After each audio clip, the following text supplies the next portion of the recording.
नमस्कार विद्यार्थियों, आज का हमारा टॉपिक है वांट ऑफ आइसोकोर, जिसे हम रिएक्शन आइसोकोर यानी अभिक्रिया समआयतनी भी कहते हैं।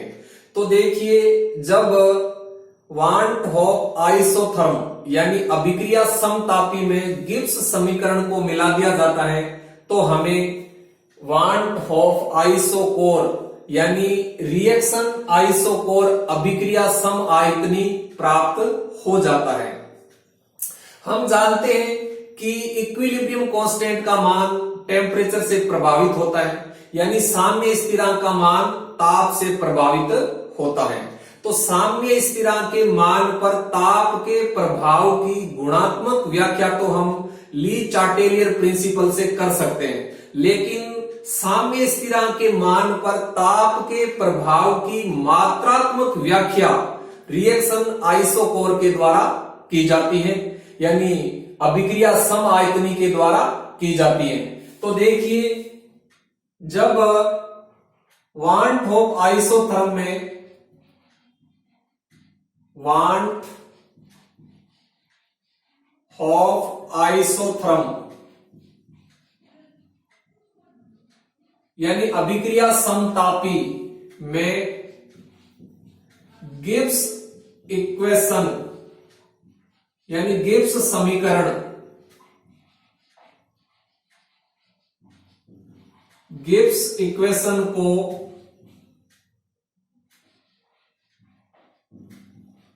मिला दिया जाता है तो हमें वांट ऑफ आइसोकोर प्राप्त हो जाता है। वांट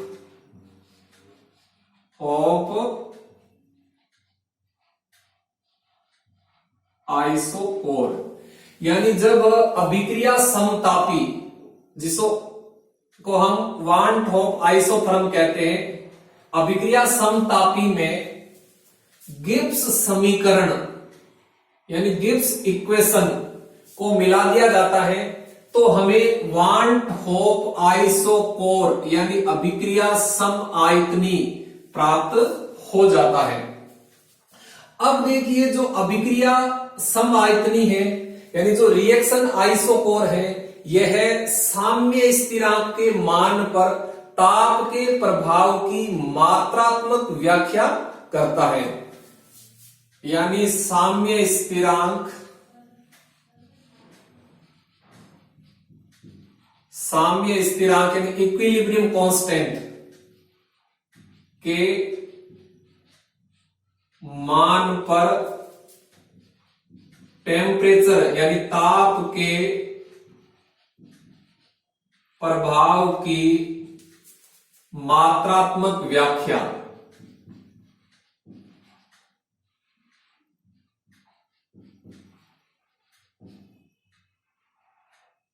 करता है।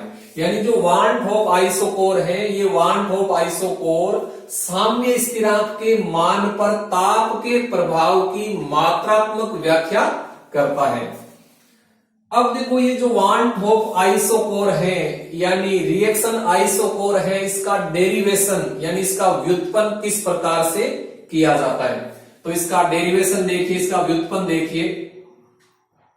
तो इसका व्युत्पन्न करने के लिए देखो, हमें दो चीजों की आवश्यकता रहेगी मेन, एक तो वांट ऑफ आइसोथर्म और एक गिब्स इक्वेशन। इन दोनों को जोड़ करके, इन दोनों को मिला करके हम वांट ऑफ आइसोकोर को प्राप्त करते हैं। तो देखो, वांट ऑफ आइसोथर्म क्या होता है, डेल जी नोट बराबर माइनस RT ln Kp, ये होता है वांट ऑफ आइसोथर्म। इसको हम समीकरण नंबर 1 मान लेते हैं। ये क्या होता है, want of isotherm. Want of isotherm यानी अभिक्रिया समतापी। अब देखो, गिब्स इक्वेशन क्या होती है, गिब्स इक्वेशन होती है del G naught is equal to del H naught minus T del S naught. इसको हम बोलते हैं गिब्स इक्वेशन यानी गिब्स समीकरण। तो इसको समीकरण नंबर 2 मान लेते हैं। ठीक, गिब्स इक्वेशन।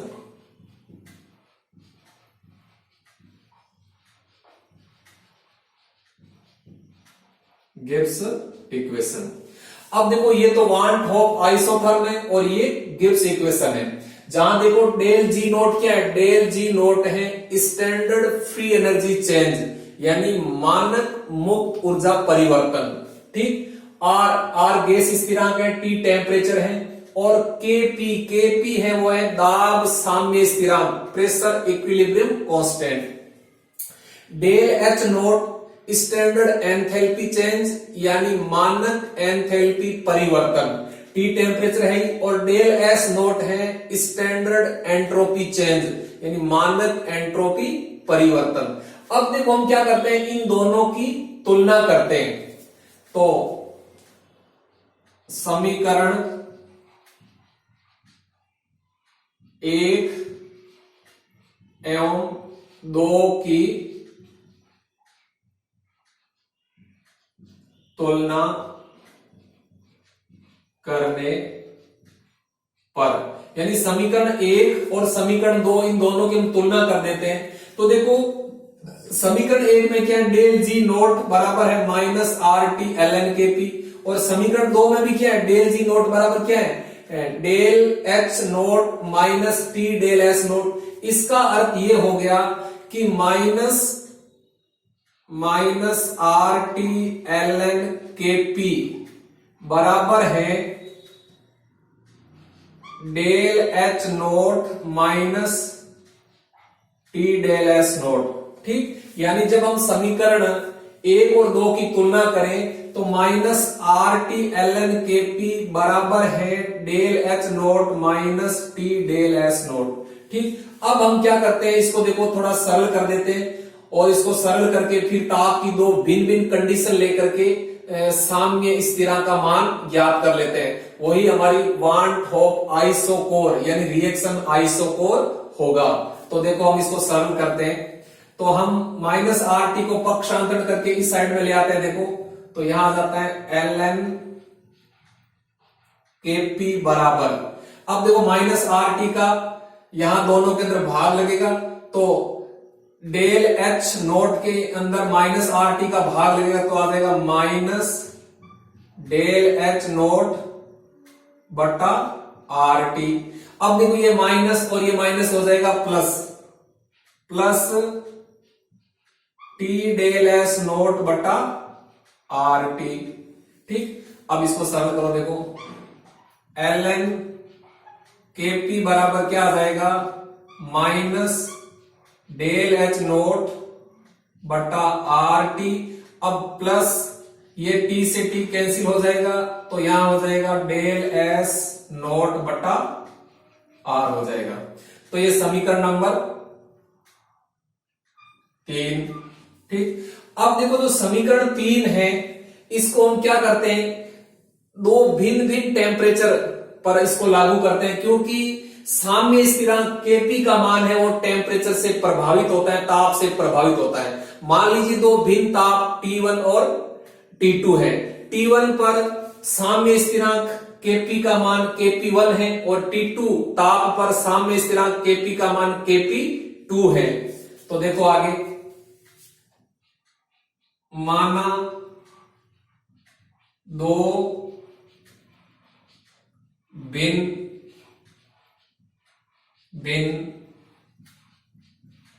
ताप T1 तथा T2 है, अतः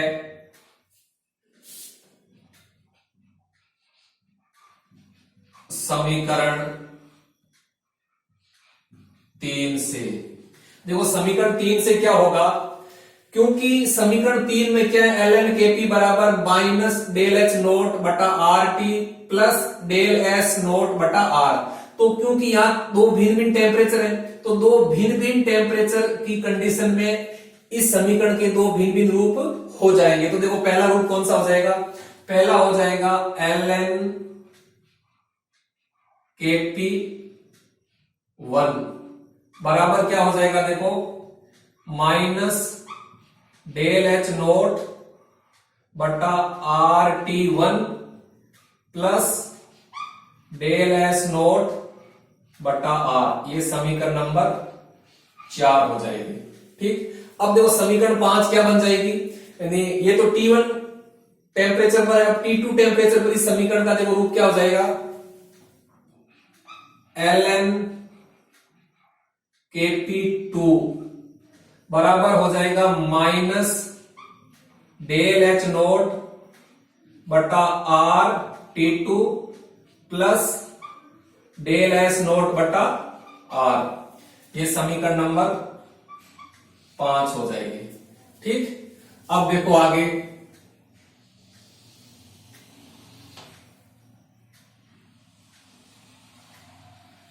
अब हम क्या करते हैं, देखो समीकरण 5 में से समीकरण 4 को घटा देते हैं, समीकरण 5 में से समीकरण 4 को घटाते हैं, तो समीकरण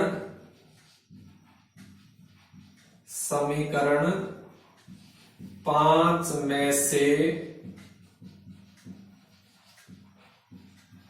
समीकरण 4 को घटाने पर, तो देखो समीकरण 5 में से समीकरण 4 को घटा देते हैं, तो देखो समीकरण 5 तो ये रही और इसमें से इसको घटाते हैं, तब क्या आता है, देखो ln Kp2 minus ln Kp1 बराबर। ठीक, अब बराबर में क्या आ जाएगा, 5 में से 4 को घटा रहे हैं, तो देखो यहां आ जाता है माइनस डेल एच नोट बटा R T2 plus del S naught बटा आर। ठीक, अब इसमें से देखो इसको घटाया जा रहा है, तो यहां देखो क्या आ जाएगा, यानी इसमें से हम इसको घटाते हैं तो यहां आ जाएगा देखो माइनस, अब ये माइनस और ये माइनस क्या हो जाएगा, प्लस हो जाएगा, तो प्लस डेल एच नोट बटा R T1 minus del S naught बटा आर। ठीक, ये आ जाता है, यानी समीकरण 5 में से समीकरण 4 को घटा देते तो ये आ जाता है। अब देखो इससे ये कैंसिल हो जाएगा क्योंकि ये प्लस का ये माइनस का है, तो अब देखो हम इसको किस रूप में लिख सकते हैं, क्योंकि ये लॉग है और लॉग में जो पद माइनस के अंदर होते हैं, जो बाकी में होते हैं वो भाग में चले जाते हैं, तो हम इस पद को देखो ऐसे लिख देते हैं ln Kp2 बटा क्या हो जाएगा Kp1 बराबर, देखो क्या आ जाएगा, बराबर आ जाता है। अब देखो इधर क्या बच गया आपका, ये तो कट गया, तो इधर बच गया माइनस डेल एच नोट बटा R T2 plus del H naught बटा आर T1। ठीक, अब देखो इसको सरल करते हैं, इसमें से कॉमन ले लेते हैं, तो ln Kp2 बटा Kp1 बराबर, अब देखो इसमें से कॉमन क्या आ रहा है, इसमें से कॉमन आ रहा है डेल एच नोट बटा आर, तो यहां कॉमन आ जाता है माइनस डेल एच नोट बटा आर, तो देखो यहां अंदर क्या रह जाता है, 1/T2, 1/T2, यहां देखो बाहर माइनस है, प्लस का माइनस हो जाएगा, 1/T2 माइनस 1/T1। ठीक, अब देखो हम क्या करते हैं, यहां ln का मान रख देते हैं, ln बराबर क्या होता है, देखो ln बराबर होता है 2.303 log बेस 10। ठीक, ये ln का मान होता है, तो हम इस ln का मान log के रूप में रख देते हैं, देखो यहां, तो ये आ जाता है 2.303 log Kp2 बटा Kp1 बराबर क्या आ जाता है, देखो माइनस डेल एच नोट बटा आर 1/T2 माइनस 1/T1। ठीक, अब देखो हम इस 2.303 को पक्षांक के इधर ले आते हैं, तो ये अपना बन जाता है log KP2 बटा KP1 बराबर माइनस डेल एच नोट बटा 2.303 आर, यहां अंदर क्या रहता है 1/T2 माइनस 1/T1। यही वांट ऑफ आइसोकोर है, वांट ऑफ आइसोकोर है। समीकरण नंबर मान लो इसको, ये 5 और ये होगी 6। देखो ये जो समीकरण 6 है, इस समीकरण 6 को हम क्या कहते हैं, वांट ऑफ आइसोकोर कहते हैं। यानी यही समीकरण वांट ऑफ आइसोकोर है, यानी अभिक्रिया समायतनी है। यानी जो समीकरण 6 है इसी को हम वांट ऑफ आइसोकोर कहते हैं। देखो यहां T1 और T2 दो भिन्न भिन्न टेम्परेचर है, और इन दो भिन्न भिन्न टेम्परेचर पर दो भिन्न भिन्न साम्य स्थिरांक हैं। यानी T1 टेम्परेचर पर साम्य स्थिरांक Kp1 है और T2 टेम्परेचर पर साम्य स्थिरांक Kp2 है। और डेल एच नोट क्या है, डेल एच नोट है स्टैंडर्ड एंथैल्पी परिवर्तन, यानी मानक एंथैल्पी परिवर्तन। और आर है वो गैस स्थिरांक, जिसका मान होता है 8.314 जूल प्रति केल्विन प्रति मोल। ठीक, तो देखो इस समीकरण 6 की सहायता से यदि हमें किसी एक टेम्परेचर T1 पर साम्य स्थिरांक का मान ज्ञात है, तो हम किसी अन्य ताप पर भी साम्य स्थिरांक का मान इस समीकरण की सहायता से आसानी से ज्ञात कर सकते हैं। यानी कहने का अर्थ यह है कि साम्य स्थिरांक का मान है वो टेम्परेचर से प्रभावित होता है, तो साम्य स्थिरांक के मान पर ताप के प्रभाव की मात्रात्मक व्याख्या वांट ऑफ आइसोकोर के द्वारा की जाती है। तो देखो ये वांट ऑफ आइसोकोर है। यदि हमें किसी एक ताप T1 पर साम्य स्थिरांक का मान ज्ञात है, तो हम इसकी सहायता से किसी अन्य ताप T2 पर साम्य स्थिरांक का मान आसानी से इस समीकरण के द्वारा ज्ञात कर सकते हैं। अब आप असाइनमेंट के रूप में एक क्वेश्चन नोट कीजिए।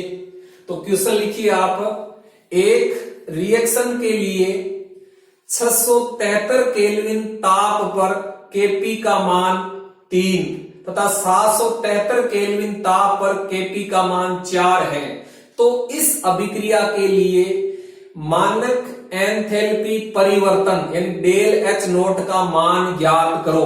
दोबारा सुनिए, एक अभिक्रिया के लिए 673 केल्विन ताप पर साम्य स्थिरांक Kp का मान 3 तथा 773 केल्विन ताप पर साम्य स्थिरांक Kp का मान 4 है। तो इस अभिक्रिया के लिए मानक एंथैल्पी परिवर्तन यानी डेल एच नोट का मान ज्ञात करो। तो आपको इस समीकरण की सहायता से आपको डेल एच नोट का मान ज्ञात करना है, क्योंकि आपको T1 और T2 दोनों के मान दे दिए हैं और Kp1 और Kp2 के मान भी दे दिए हैं, और R का मान आपको पता ही है 8.314 जूल प्रति केल्विन प्रति मोल। तो आपको इस वांट ऑफ आइसोकोर की सहायता से इस न्यूमेरिकल को हल करना है और आपको डेल एच नोट का मान ज्ञात करना है। धन्यवाद, थैंक यू।